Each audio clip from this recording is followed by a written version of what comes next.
If you ask the question, what are the most important challenges facing the world today? Most would talk about the pandemic, the trade war between China and the US, climate change, maybe automation, and the destruction of jobs. This video offers a more fundamental perspective to all these issues and more.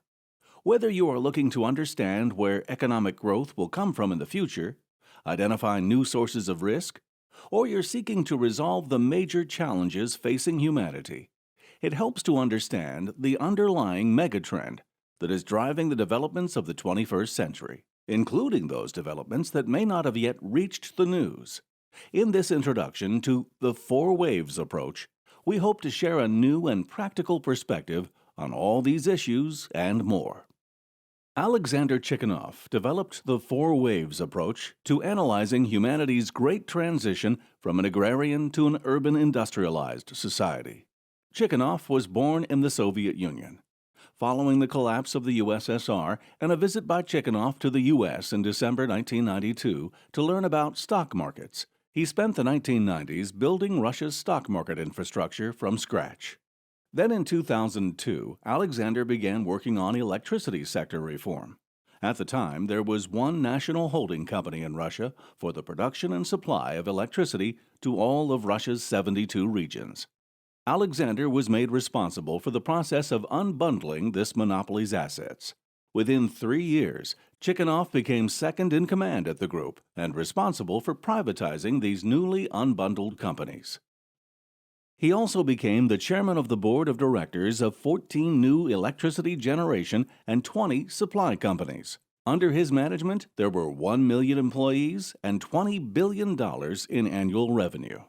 He oversaw 14 secondary private offerings, or SPOs, for a total of $14 billion. By the time that reform was complete in 2008, Alexander had built a successful career and had received more than $20 million from the sale of his stock options in the energy companies. Still young, full of energy, and now wealthy, rather than continue his career in Russia's energy sector, he wanted to invest his time and money in a very different direction. Optimistic about the future, he decided to focus his efforts on advanced research into longevity, into agents that could slow down aging. By 2009, he was financing 5 different approaches, then later focusing on a single research program led by a researcher at Rutgers University, New Brunswick, New Jersey. In 2014, Chikanoff moved to the U.S. to focus more of his energy on this research. However, during this time, Chikanoff read 2 books that radically shook his optimistic view of the world. These were Human Quality by Aurelio Peccei and The Limits to Growth, 30-Year Update by Donella and Dennis Meadows. These researchers were highly pessimistic about human civilization's chances of surviving the 21st century. Can you imagine his surprise? A man who had helped transition a country away from economic chaos. A techno-optimist who regularly visited Silicon Valley and invested in longevity. Here he was discovering that the world, according to highly respected researchers, was going to get worse, not better. Chikanoff spent the next 10 years studying the research they cited, meeting with researchers, and joining international think tanks where these matters were discussed. He became convinced their concerns were the only reasonable interpretation of the data. By studying the work of leading researchers, Chikanoff came to develop his own model for identifying the underlying causes of the environmental, social, and economic challenges facing humanity. Chikanoff hopes the Four Waves approach will be his own effort to help those working on solutions make better informed decisions and investments.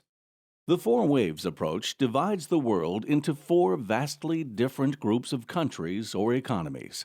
This difference can be explained by one primary long-term trend: the great transition from an agrarian to an urban industrialized society.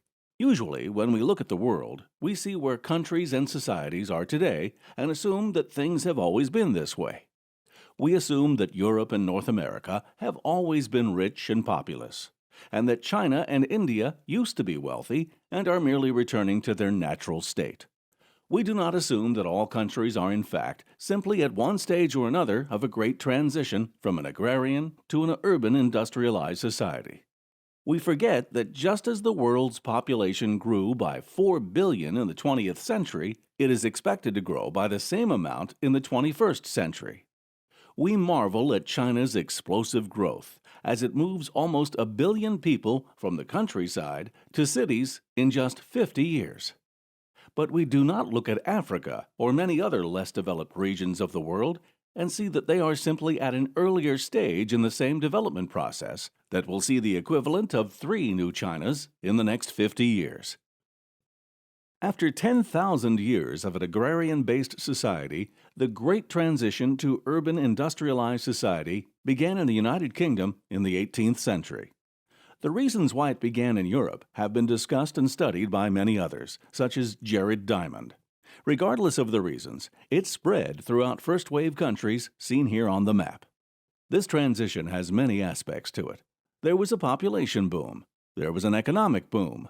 These countries started to use ever more energy as they moved from manpower to coal power. There was a dietary transition.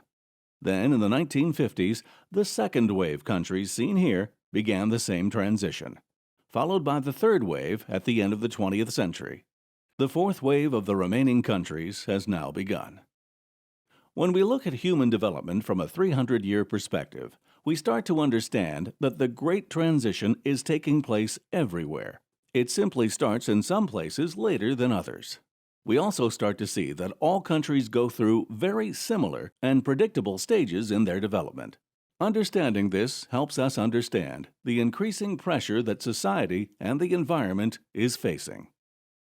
This video cannot attempt to go through all the aspects of the Great Transition, but here are some examples. Firstly, for urbanization to happen, you need to produce steel, cement, and construction materials to build cities and their infrastructure. We are familiar with this construction boom in second-wave countries, such as Brazil, China, and Mexico. Very soon, we will be familiar with it in many other countries, particularly in the third and fourth-wave countries. This production process demands not just tremendous amounts of raw materials, but a lot of energy. And just as coal powered the first industrial revolution in the first wave, it continues to power industrialization in countries in the second and third wave. While projections show a rapid increase in the generation of renewable energy, overall energy demand is growing at such a fast pace that coal is projected to continue to power the development of the fourth wave countries. A key criterion for identifying whether an economy is going through the Great Transition is GDP per capita growth. We have become used to GDP growth every year. Our economies depend on it. Governments are thrown out of office if they fail to achieve it. But this was not the norm before the 18th century. Making exact estimates is hard. However, the best attempt to make such estimates is the Madison Project.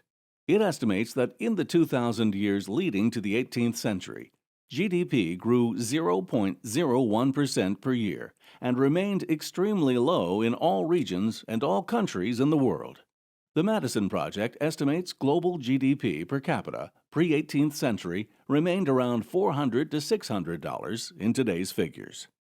This GDP per capita was the peak of the agrarian era's potential. One of the most transformative results of the Great Transition is the growth from less than $1,000 per capita to over $10,000 per capita. An agrarian society simply cannot support such a GDP. First-wave countries achieved this growth in under 100 years. Second-wave countries in less than 50. Another important aspect of the Great Transition is the so-called demographic transition. During this great transition from the agrarian to urban era, most countries have had a demographic boom. In 1900, there were 1.6 billion people. By 2000, there were 6 billion. By the end of the 21st century, most projections estimate that we will reach between 9 and 15 billion. People often blame population growth for problems such as climate change. This is actually only one part of the story. If we had 11 billion people living in the agrarian era, climate change would not be an issue. But it only takes 1 billion people living in the urban industrialized era to cause climate change. This is vital to any conversation about climate change. CO2 levels started growing above 280 ppm in the 1920s for the first time in 3 million years. That was just as a result of the first wave countries' Great Transition. When so many countries are still so early in the transition, we can only expect already record levels to grow faster still. One of the frustrations Chikanoff experienced about debates around climate change was that it was focused on solutions to the world as it is now.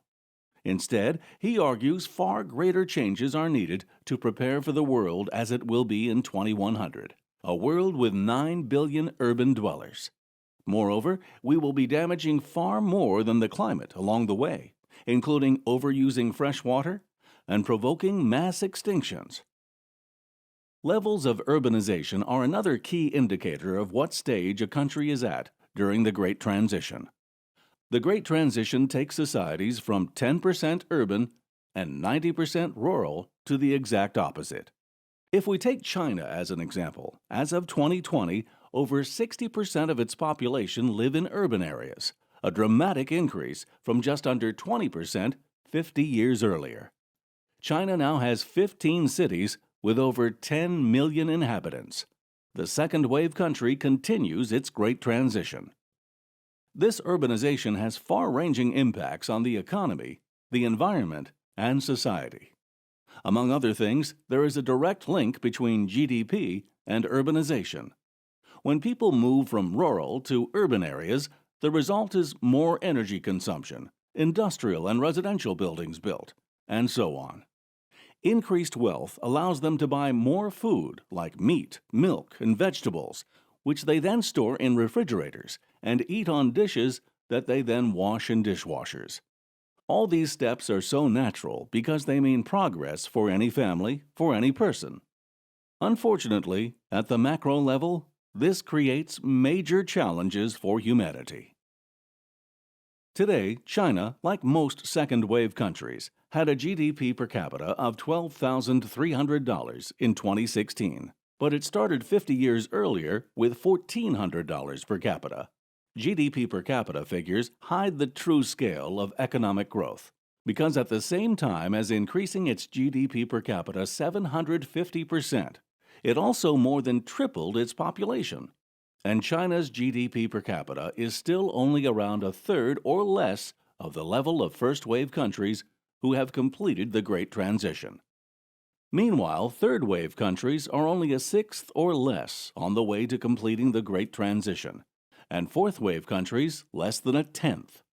In other words, we still have most of the world only part of the way to completing the Great Transition, and the world is already under stress.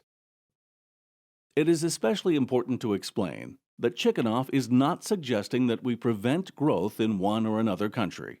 He is merely emphasizing that the pattern of human development over the past 300 years has led to some very predictable results in growing consumption. This consumption is already placing pressure on society and the environment, and it is set to grow more. The path of development is showing no signs of stopping. In fact, it shows every sign of speeding up. This becomes obvious when looking at human development with a 300-year perspective and acknowledging certain countries are not doomed to poverty.